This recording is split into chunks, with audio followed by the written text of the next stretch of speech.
Bom dia, garotada do sétimo ano, garotada esperta e ligeira. Preparem os materiais de vocês para que vocês possam acompanhar as habilidades e objetos de conhecimento de mais uma aula de geografia nesta manhã. Enquanto vocês se organizam, nós iremos desejar um bom dia para os professores, guerreiros e parceiros que já estão comigo no chatinho, estimulando essa garotada a continuar estudando. E sem perca de tempo, já vamos colocar na tela o tema da aula de hoje. Migrações no Brasil, uma aula inédita de revisão. E para ministrar essa aula e colocar essa garotada do sétimo ano para pensar, do meu lado já está aqui o professor Antônio Russo. Bom dia, prof. Bom dia, professor Carlos. Bom dia aí aos alunos, aos professores e a todos aí que irão acompanhar mais essa aula de geografia, essa aula para os sétimos anos aí do ensino fundamental dos anos finais. Nós vamos ter uma revisão de uma aula, né, que já foi dada para vocês, mas como o tema é de muita importância, né? Então nós vamos falar aí de novo sobre a questão aí das migrações, mas antes, né, o professor Carlos vai passar aí a habilidade que nós vamos trabalhar hoje. O que nós iremos trabalhar hoje? Já anote aí, tira um print da tela. Identificar os processos migratórios internos e externos, reconhecendo as contribuições dos povos indígenas, africanos, europeus, asiáticos, entre outros, para a formação da sociedade brasileira em diferentes regiões brasileiras, e em especial no estado de São Paulo. Unidade temática, conexões e escalas. Objeto de conhecimento, formação territorial do Brasil. E aí, galerinha, já para vocês começarem a entender a aula de hoje, claro que é uma revisão, mas nós já iremos colocar na tela um vídeo. Preste atenção.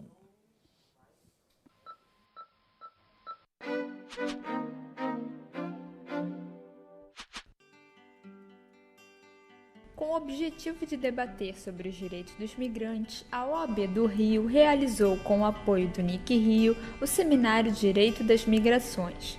Entre os temas abordados estava o projeto de uma nova lei de migração, ainda em tramitação no Congresso Nacional, que busca substituir a Lei dos Estrangeiros de 1980. O objetivo do novo projeto de lei é substituir o Estatuto do Estrangeiro. Como eu estava te dizendo antes, o Estatuto dos Refugiados a gente é muito bem considerado e não vai ser tocado. No entanto, o Estatuto do Estrangeiro atual data de 79 e 80, do período da ditadura militar, e ele é muito focado em segurança nacional e questão de mão de obra. Mas o projeto de lei se centra basicamente em mudar alguns dos paradigmas e das menções. Várias coisas são movidas em relação ao Estatuto do Estrangeiro. Ele deixa de ter segurança nacional como seu principal foco e deixa de ter a questão de mão de obra como seu principal foco. O encontro realizado entre os dias 4 e 6 de abril no Rio de Janeiro lembrou dos desafios para os migrantes no mundo e no Brasil. A preocupação com a questão migratória, da forma como nós estamos vendo hoje, ela começa a se aprofundar mesmo no Brasil a partir da questão dos haitianos. Nesse sentido, o Brasil vai começar a se movimentar para poder tentar resolver uma situação que estava indefinida, porque os haitianos não se encaixavam na categoria de refugiados, de acordo com a normativa internacional e com a normativa interna, e também não se enquadravam na condição de imigrantes, conforme previsto no Estatuto do Estrangeiro e na legislação extravagante no território nacional. Então, é o momento em que, de fato, a imprensa vai começar a se ocupar mais. É a primeira vez que o Brasil vê, né, nesses tempos contemporâneos, uma chegada de um maior número de pessoas estrangeiras buscando trabalho e se instalar no país. Antes dos haitianos, nós já tivemos um grande avanço na questão migratória no Brasil, que foi, em 1997, a Lei de Refugiados. né? Essa legislação é uma legislação que regulamenta internamente a Convenção das Nações Unidas para Refugiados de 1951, a Convenção de Genebra, e ela é uma legislação muito importante e ela é um avanço de fato na nossa legislação interna em relação ao estrangeiro. Um dos primeiros problemas que a gente tem, um dos primeiros desafios, é abrir um canal permanente de diálogo com o imigrante. Como no Brasil, quem lida com o imigrante, no momento em que ele chega, é a polícia, é como se fosse uma questão de segurança, né? Então, imigrante é questão de polícia. Ele é imediatamente abordado pelo policial na sua chegada. E essa questão é uma questão complicada, porque você não tem um órgão de referência, que seja um órgão único de referência. De acordo com a ONU, o número de imigrantes internacionais no mundo alcançou 244 milhões de pessoas em 2015. Apesar de o Brasil possuir um número muito baixo de imigrantes, menos de 1% do total de sua população, segundo a ONU e a Polícia Federal, o tema vem ganhando relevância e destaque no país. Hoje, a posição do Brasil é, felizmente, muito mais avançada, um país democrático, um país que é aberto ao mundo, que demonstrou ao longo dos anos de ter uma posição importante, progressista, com relação aos migrantes e aos refugiados. Então, chegou o momento de atualizar a lei, não somente para atualizar o vocabulário, introduzir o conceito de direitos humanos na lei, mas também de modificar a forma como o Brasil organiza os fluxos migratórios. E o Brasil tem essa política de braços abertos aos refugiados sírios, por exemplo, que é algo extremamente importante, simbolicamente, pelo menos, porque em termos absolutos ainda estamos falando de poucas milhares de pessoas diante de milhões de refugiados potenciais.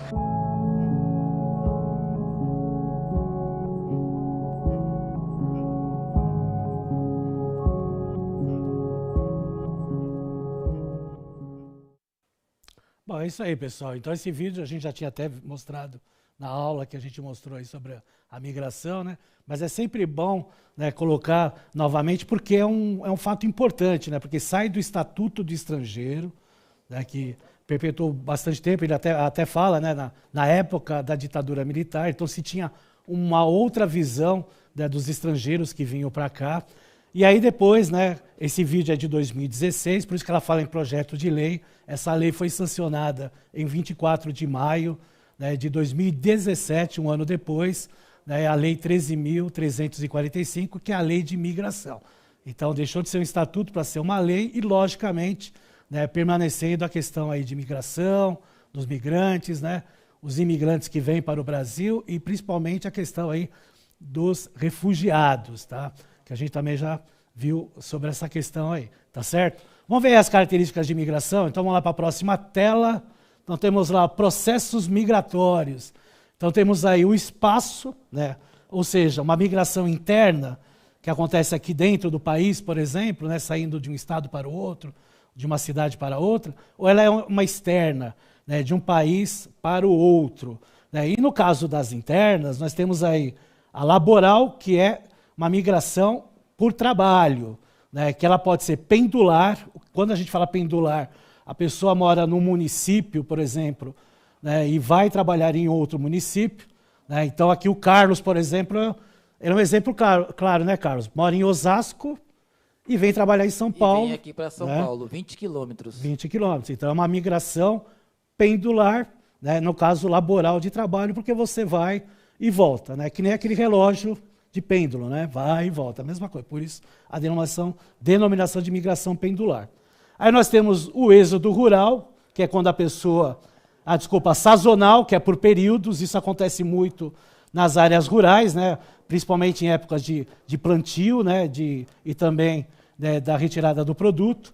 O êxodo rural, que é quando a saída das pessoas das áreas rurais para as áreas urbanas. E o êxodo urbano, que é o inverso do êxodo rural, quando as pessoas saem, né, das grandes cidades, aí, principalmente, e voltam aí para as áreas rurais, tá certo? E aí temos aí, né, no espaço as externas, que ela pode ser intercontinental, né, ou intracontinental, ou seja, pode ser de um outro continente, né, da América para a Europa, por exemplo, ou pode ser aí da própria América, né, no caso é a América do Norte, América do Sul e América Central aí se deslocando.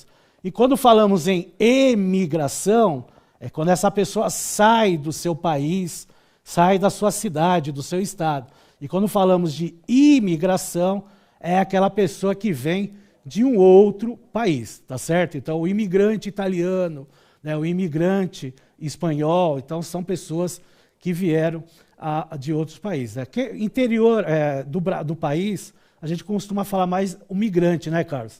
O Carlos é um exemplo de imigrante, né, Carlos? Isso, porque a gente vem sempre aqui de Osasco para cá, né, para o centro de mídias, daqui do centro de mídias lá para Osasco, cidade de trabalho. E assim, professor Antônio, a gente tem muito contato, eu tenho um contato com muitos haitianos. Em Osasco, eles estão trabalhando em todos os lados, ganhando o seu dinheiro. Eles vêm para trabalhar, é isso que eles querem, trabalhar. Então, aos nossos irmãos haitianos, bienvenue ici em Brasil. Você falou em francês, né? Isso, bem-vindo aqui no Brasil, né? Isso aí, tem que colocar, né, a língua que falada. O professor aqui tem diversas línguas aí no seu currículo. E eu citei também o professor Carlos como um migrante, porque ele também vem de uma outra região, né, professor? Da onde que você vem? Eu sou paulista, né? Nasci em Osasco, parentes, mas né, eu morei 8 anos no Rio Grande do Norte. Tá, então, certo. Eu migrei para o Rio Grande do Norte. Mas seus pais são do Nordeste? Meus avós são de Sergipe. E vieram para São Paulo? E vieram para São Paulo. Então, eles são migrantes vindo do Nordeste para São Paulo. São Paulo, no Sudeste, tá vendo? Então, é um claro exemplo de migração. Vamos lá voltar para a tela. Aí nós temos aí a duração, que ela pode ser definitiva, quando a pessoa vai morar, né, em outra região, ou temporária, com principalmente estudantes que saem fora do país ou vão para outros estados para estudarem, né, por um período e depois voltam para as suas casas, suas residências. E a forma como ela pode ser voluntária, a pessoa mesmo quer ir, ou ela pode ser forçada, né, por questões políticas, perseguições religiosas, perseguições étnicas, né, que tem várias formas aí forçadas da pessoa sair aí do seu país, do seu território. E o controle, né, o controle do país. Ele é documentado, ou seja, ele é legal, ele veio legalmente, ou ele veio não documentado, ele é ilegalmente, né? Então tem todos esses exemplos aí tratados na questão migratória, tá certo? E aí, logicamente, né, tendo esses processos migratórios que vocês estão acompanhando aí, e aí, logicamente, estudando aí com o professor, e aí o professor ele vai explicar aí para vocês, detalhe por detalhe, nessas questões aí, principalmente que se confunde muito o emigrante e o imigrante, tá certo? Vamos lá para a próxima tela, a gente vai ver aí um gráfico, né, do desembarque estimado de escravizados africanos no Brasil. Né? Começa lá no período lá início do século XVIII, como mostra o gráfico, e vai tendo aí, né, um valor baixo até ter o auge no século XIX, né, atingindo aí patamares, né, exorbitantes aí dos escravizados vindo para o Brasil. Né? Se calcula aí de 2 a 3 milhões e meio de pessoas vindo aí do continente africano, principalmente da Costa do Marfim, que mostra em laranja, e também de Angola, que mostra em verde no gráfico. Essas pessoas vieram, principalmente desses países, trabalharem como escravizados aqui no Brasil, né, nesse período que a gente vê aí, tá certo? Vamos lá para a próxima tela.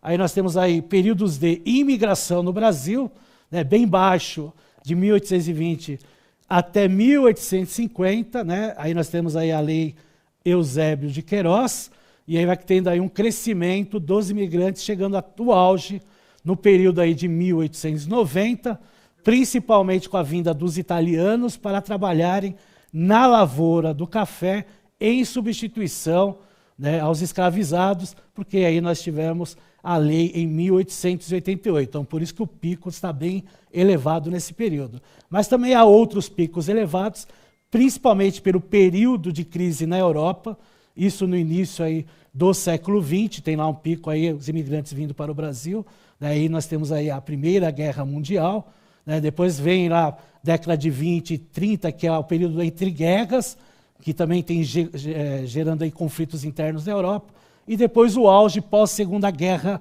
Mundial. Então nós estamos vendo aí, acompanhando nos gráficos, alguns picos, né, que são processos até históricos que acompanham aí o período da lei aqui de libertação dos escravizados, em 1888, né, e depois aí com o processo aí de crises, né, de guerras na Europa, a Primeira Guerra, entre guerras e Segunda Guerra Mundial. E aí eles vêm buscar melhores condições de vida, principalmente no continente americano, né, Brasil, Argentina, Canadá e principalmente os Estados Unidos. Tá?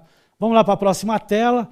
E aí o período de migrações no Brasil. Nós temos aí o século XVII, pecuária extensiva, o século XVIII, a mineração, o auge da mineração, o século XIX, após a segunda metade do século XIX, a atividade cafeeira, final do século XIX, início do século XX, o ciclo da borracha, pós-Segunda Guerra Mundial, concentração industrial, a década de 1960, construção de Brasília, formação da Zona Franca de Manaus e extrativismo mineral na região norte.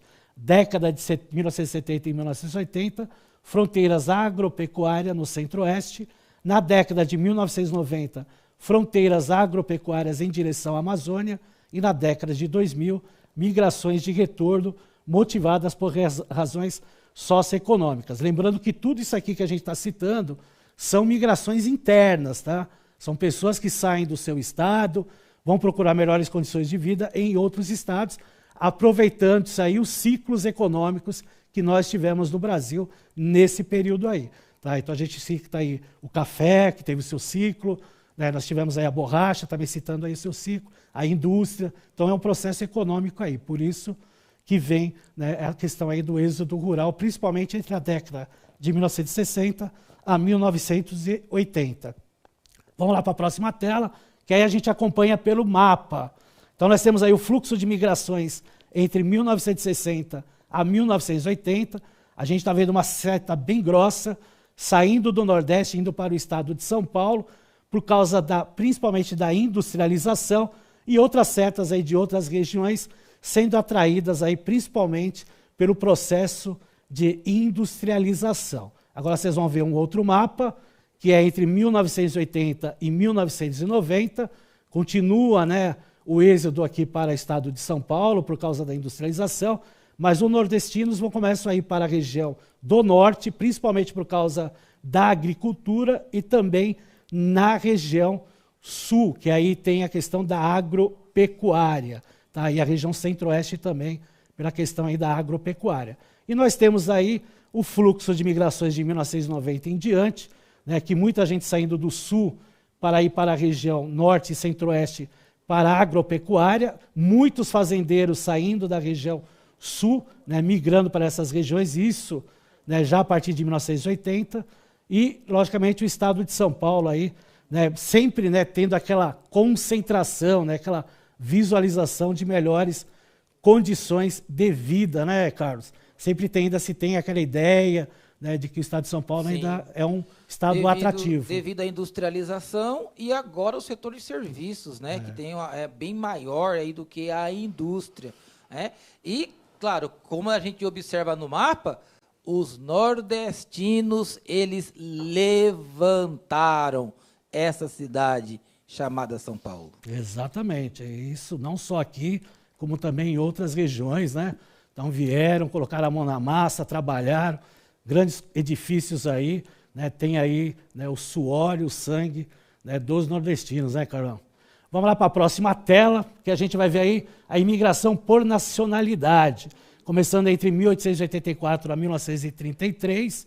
Então nós temos pelas cores, né, vermelho os alemães, né, o laranja os espanhóis, o verde claro os italianos, os japoneses em verde mais escuro, né, os portugueses, né, no verde mais escuro, os japoneses aí no verde intermediário, né, e aí nós temos aí outros, né, mas principalmente aí vendo aí os espanhóis, italianos e portugueses, né, que tem lá a sua maioria em vários períodos, né, tendo aí em 1904 e 1913 a vinda aí de sírios e turcos, né, mas vejam a miscigenação de imigrantes que vem para o Brasil. E aí nós vamos ter uma outra tela, né, mostrando aí, né, os períodos, né, de 1945 a 1949 em azul, de 1950 a 1954 os portugueses, e de 1955 a 1959 na cor verde, né, o período de 1945 a 1949 o azul, né, o laranja é o período de 1950 a 1954 e o verde de 1955 a 1959.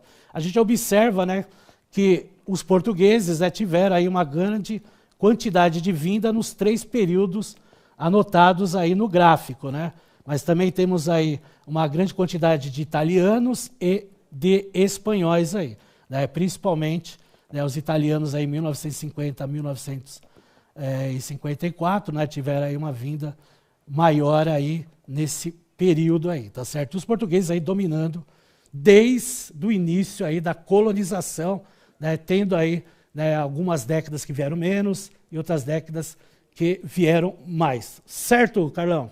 Certo, galerinha, agora é hora de dedinhos no teclado, atividade na tela. Observando o gráfico, qual povo imigrante veio em maior quantidade no período entre 1950 e 1954? Facinho para você. Dedinho no teclado, 2 minutos, já voltamos. Participe!